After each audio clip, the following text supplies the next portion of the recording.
puse este video en Facebook para los que se quejan de las refinerías mexicanas. Ahí les va.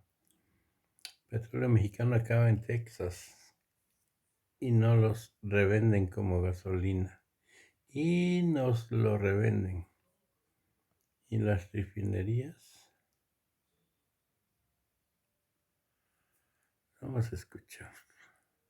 Aquí está el ejemplo, todo lo que traen del petróleo maya de Tabasco y Campeche, ¿a dónde viene a terminar? Por los que están en contra de la refinería en Dos Bocas. Mira, aquí está el ejemplo. Aquí está el ejemplo. Aquí está el ejemplo, mira. Todos los que están en contra de la refinería en Dos Bocas.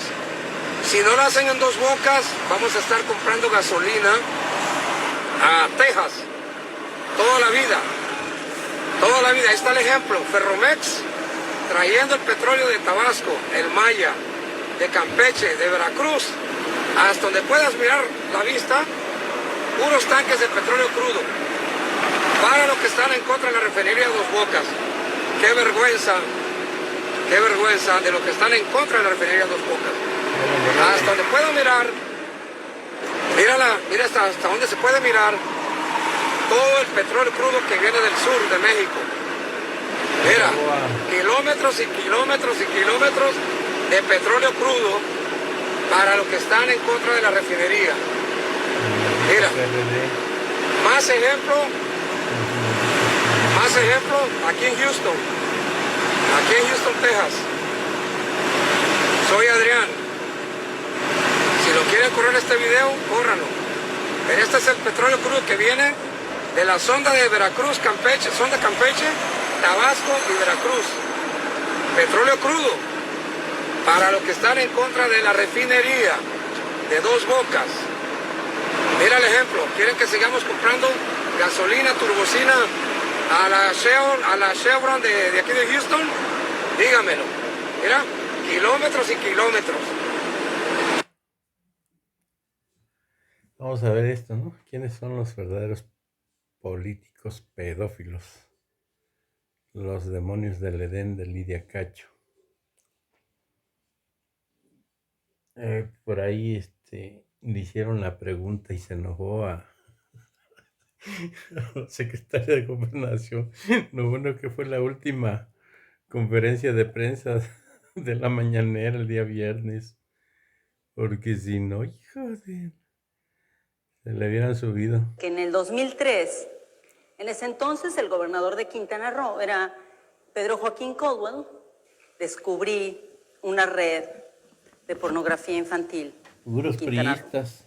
En la zona hotelera y en la zona más pobre de Cancún estaban vinculadas a través de un grupo de empresarios, senadores, gobernadores, que tenían una fascinación por la pedofilia y estaban dedicados a traer niñas de diferentes países.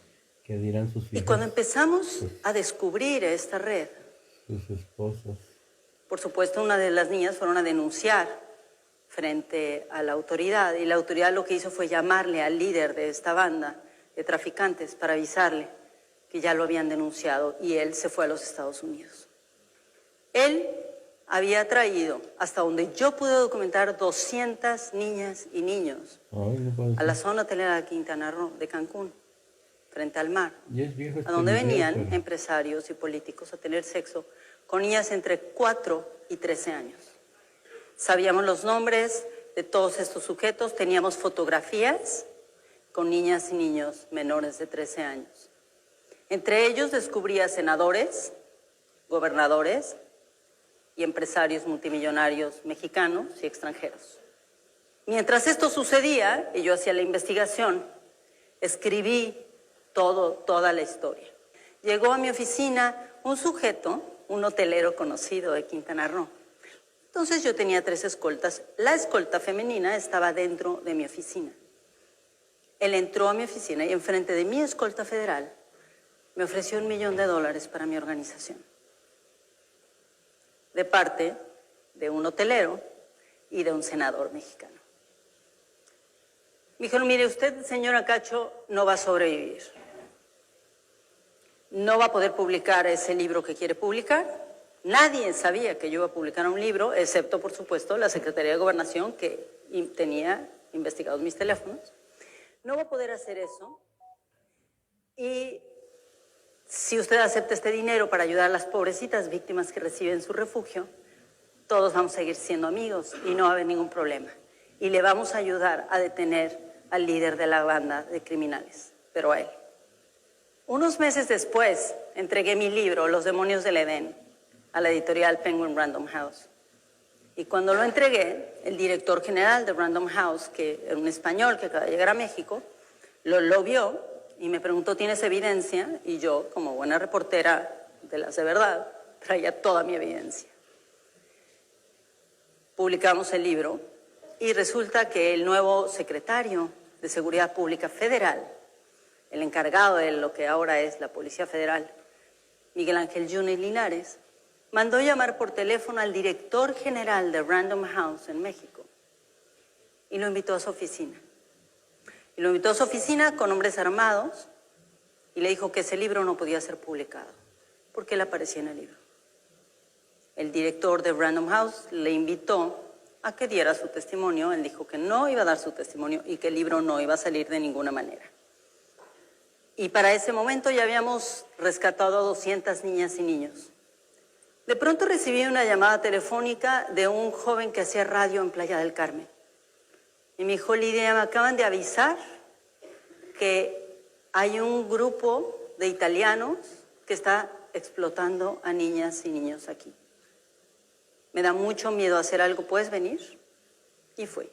Y encontré a una niña de 5 años que tenía un billete canadiense con un mensaje de amor que le había puesto el hombre que había pagado para poder tenerla y abusar de ella.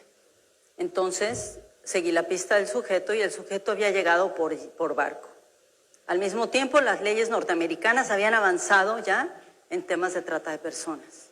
Y ya los agentes de ICE estaban deteniendo a sujetos norteamericanos que iban a Tailandia y Camboya. Y entonces empecé a investigar y descubrí que estos americanos que venían buscando a niñas y niños, que iban a buscar a niñas y niños para efectos de explotación sexual comercial a Camboya, Tailandia y otros países del sureste asiático, empezaron a viajar a México.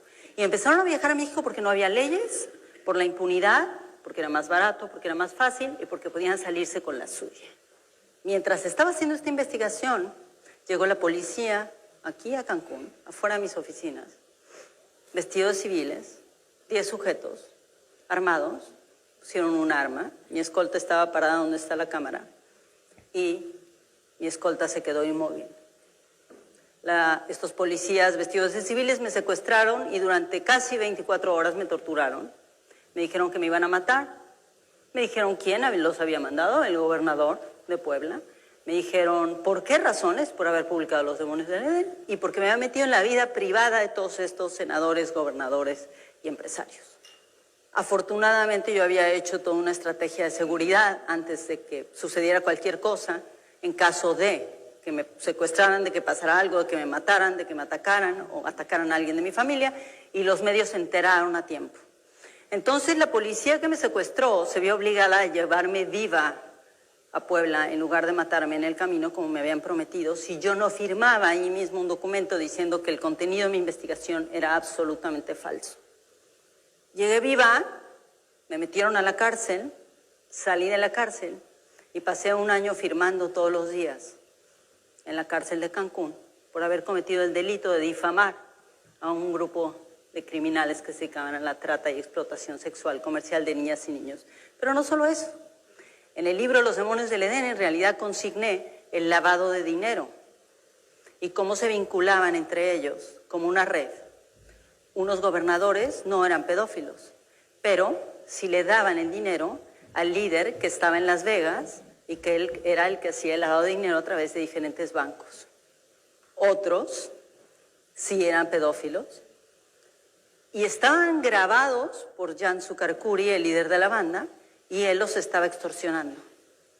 Entonces era una red de extorsión, de lavado de dinero, de pornografía infantil, de trata de personas, de tráfico ilegal cumplía con todos los paradigmas y todo lo consigné en mi libro. Esto se vincula directamente con las desapariciones forzadas. México tiene en este momento, según las autoridades, 30,000 personas desaparecidas. Y según la investigación que estoy a punto de publicar, tenemos 90,000. Si logramos identificar los rostros de las personas desaparecidas, podemos identificar quiénes se las llevaron. Y si logramos identificar quiénes se las llevaron, podemos hacer cumplir también la ley. Pues vamos a ver esto sobre Carlos Salinas, el bandido y el más desgraciado, corrupto, sinvergüenza. El que supo empezó a darle dinero a todos estos y vender todo lo vendieron, todo lo vendió. El apellido de Salinas es uno de los más conocidos en México. Si se apellida Salinas, sabes que tiene dinero. Lo mismo pasa con los Slim o los Azcárraga. Pocos Hernández o Ramos en el poder. Y qué decir de los Guzmán, que por lo menos hay unas 20 familias Guzmán por cada ciudad. Pero en esta ocasión nos enfocaremos en Salinas, en Carlos Salinas de Gortari, caracterizado principalmente por no tener un pelo de tonto, considerado como uno de los hombres más poderosos del mundo, con intereses no solo dentro de México sino en otros países, intereses valuados por encima de cualquier dinero o herencia que te pueda dejar tu tía. Y todo comienza el 3 de abril de 1948.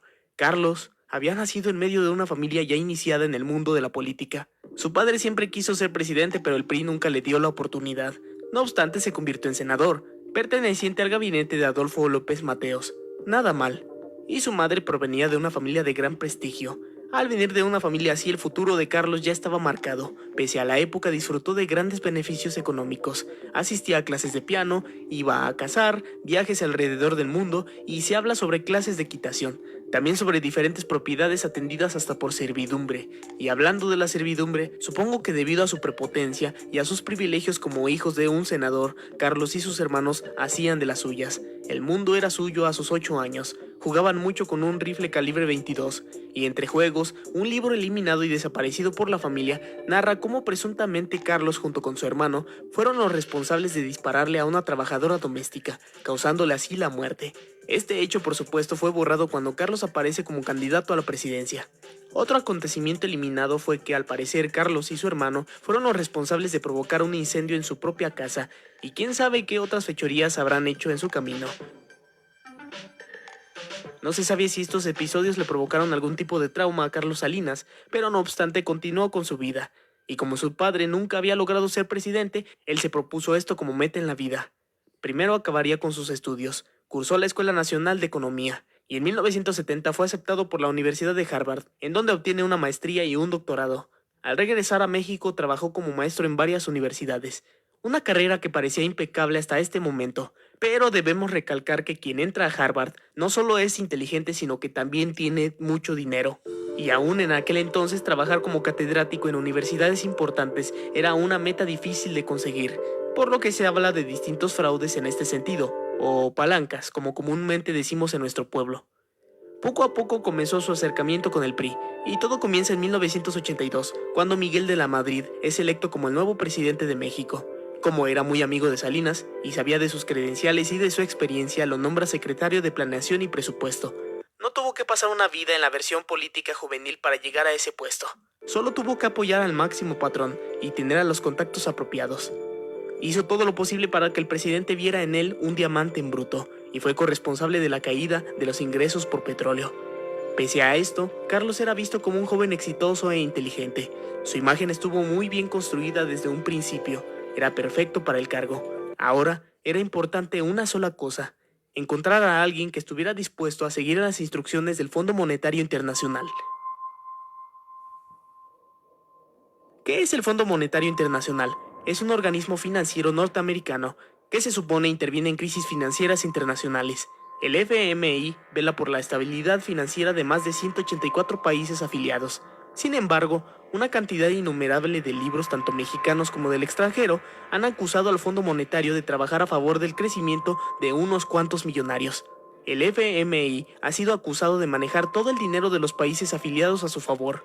y tuvieron tanta influencia sobre México que se dice que ellos mismos eligieron al próximo candidato a la presidencia de México. Ellos son los que ponen la agenda.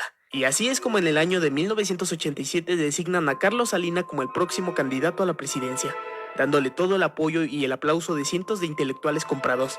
Se trataba de encontrar a alguien que pudiera continuar con los planes del FMI, y Salinas era el candidato perfecto. ¿Cuál era el plan? Que México firmara un tratado de libre comercio. Y si bien el Tratado de Libre Comercio era una propuesta aplaudida por muchos hasta la fecha, también era un tratado diseñado para que solo unos cuantos ganaran. A decir de muchos, México ganó muy poco en comparación de todo lo que perdió. Todos los negocios gringos crecieron, mientras que los mexicanos iban desapareciendo, debido a que era imposible competir. El gobierno le dio toda la infraestructura y el apoyo a los demás, pero a los mexicanos los hizo a un lado. Al fin y al cabo, ese era el plan inicial.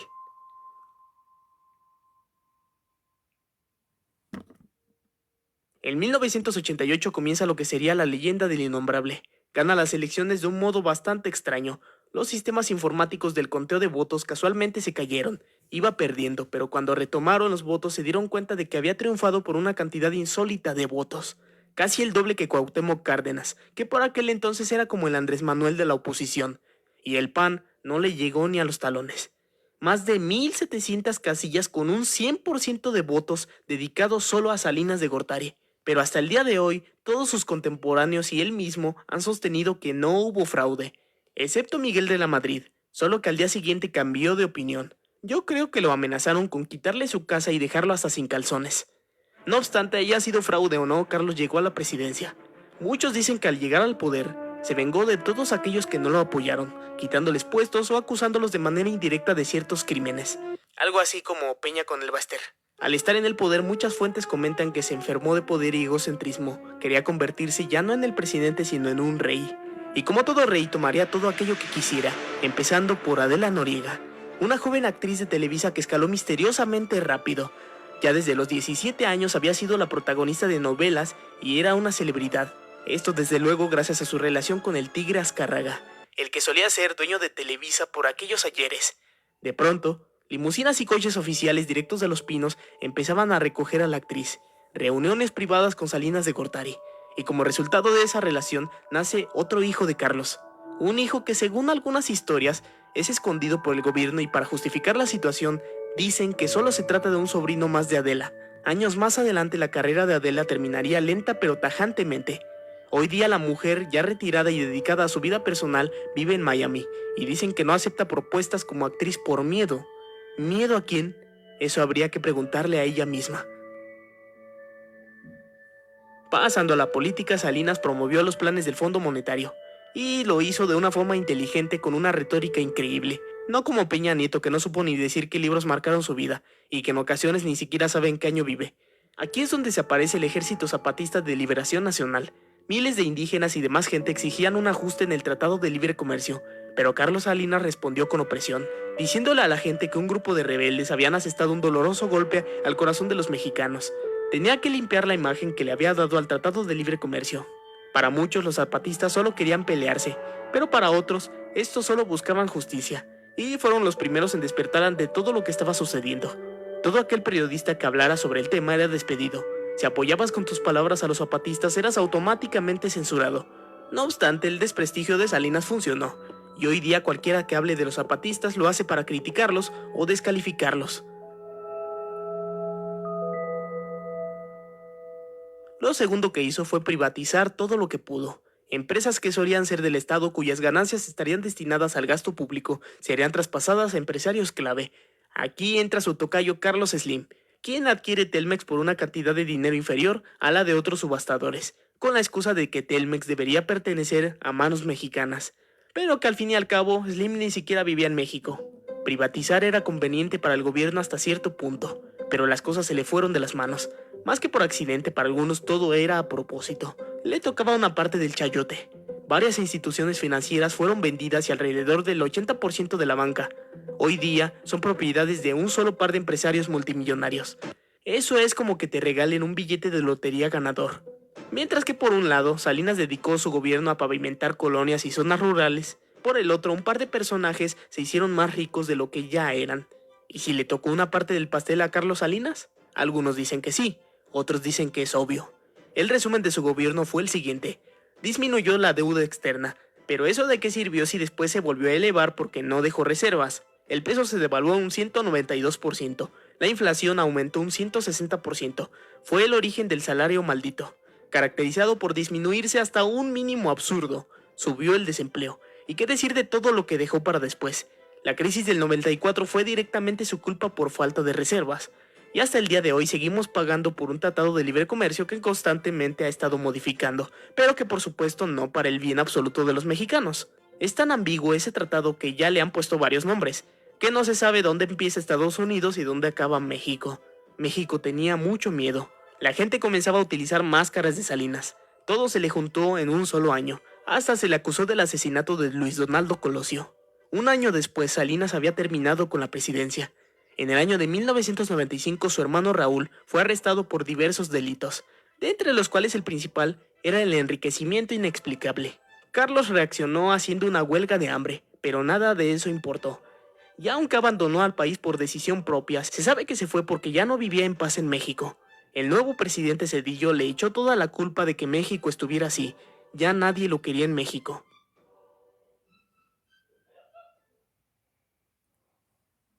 Pese a su salida de México, se dice popularmente que de todas maneras sigue siendo dueño de México.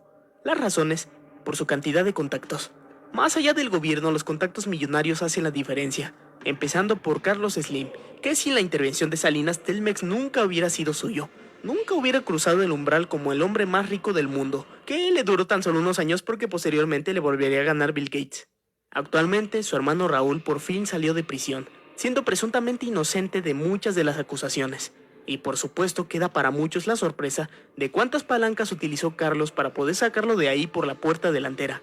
Hoy día cualquiera que sea políticamente activo te puede decir que Carlos Salinas es probablemente uno de los líderes del establishment presente, es decir, de aquellos que controlan a México. Y para muchos una prueba de ello es precisamente la victoria de Vicente Fox en el año 2000. Pese a ser parte del Partido Acción Nacional, para muchos en realidad fue una maniobra del establishment, que interfieren en cada elección y controlan los votos, haciéndote pensar que hay cambios cuando en realidad todo sigue igual. Según la opinión de muchos, cada presidente ha sido previamente elegido por el establishment. Actualmente Salinas ha escrito más de 3 libros, en donde nos ofrece un análisis de por qué su sexenio en la presidencia no fue tan malo como la gente dice. Más de 1200 páginas dedicadas a sus libros. Pero la verdad es que para este punto la gente no está convencida de nada. Sin embargo, las opiniones de Salinas son bastante relevantes, y cada opinión es analizada minuciosamente, buscando distintas interpretaciones. Periodistas preguntándose a quién le habla, qué pretende con esto que publicó, qué quiere de México ahora, por qué lo hace. El pueblo mexicano sabe que de una u otra forma Salinas sigue ahí y que nunca se ha ido. Se habla mal de él, pero al mismo tiempo se reconoce su poder. Además de que su retórica y su elocuencia al hablar sigue creciendo. Es un hombre que seguramente se devora los libros. Pocos podrían debatir directamente con él y salir bien parados. Nadie le puede tomar el pelo. Este es Salinas de Gortari.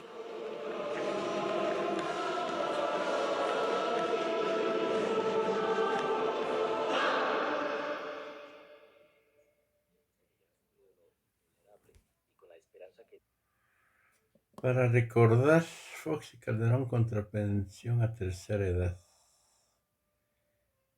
Hijo de soda su mandarina. Lloró por la pensión y está podrido en billete. Cabeza de cacahuate. Vamos a escuchar a este desgraciado. Pensiones o apoyos a tercera edad es llevar a nuestro país y a nuestra economía a la quiebra. La pensión para adultos mayores no tiene viabilidad. El ciudadano presidente ya empezó a repartir a adultos mayores. ¿Saben cuánto? A los jubilados les digo que lucharé por pensiones justas que les permitan vivir con dignidad. 250 pesos mensuales. Hay quienes piensan que su deber como gobernantes es solo gastar el presupuesto. es solo apoyar a nuestros queridos ancianos. México, Distrito Federal, la única entidad en donde por ley se apoya a los adultos mayores. En su programa de radio del sábado, el presidente Fox criticó las pensiones que da el gobierno del Distrito Federal a los ancianos, considerándolas terriblemente injustas para quienes pagan su fondo de ahorro. Por primera vez, desde que Hernán Cortés vino a México, alguien piensa en los viejos. Ahora, ¿esto es demagogia o es justicia? El presidente Fox decía, cuando iniciamos el programa de los adultos mayores, que eso era populismo, que eso era paternalismo, que había que poner a trabajar a los adultos mayores, como si la gente mayor no hubiese trabajado toda su vida y mereciera vivir con un poco de holgura el último tramo de su existencia, ¿no? Pero cambió de parecer. Ahora, como hay elecciones, implementaron un programa de apoyo a adultos mayores. ¿Saben cuánto? 250 pesos mensuales.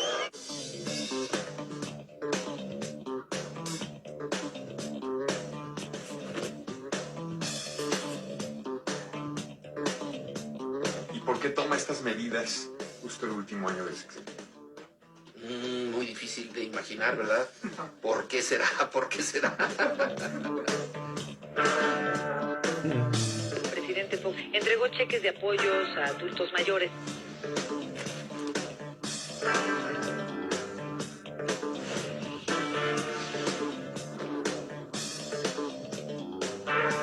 El apoyo que dimos en el Distrito Federal para los adultos mayores tampoco fue deuda pública. Los viejitos viene del programa de austeridad republicana que iniciamos y de la capacidad de recaudación que tiene el gobierno de la ciudad. Ahí es de está, recursos pianistas. fiscales plenamente. No viene de deuda, no viene de las participaciones federales, no viene del Fondo de Excedentes Petroleros, viene fundamentalmente de los recursos propios de la ciudad. En esencia, lo que queremos es que el gobierno de la República sea de todos.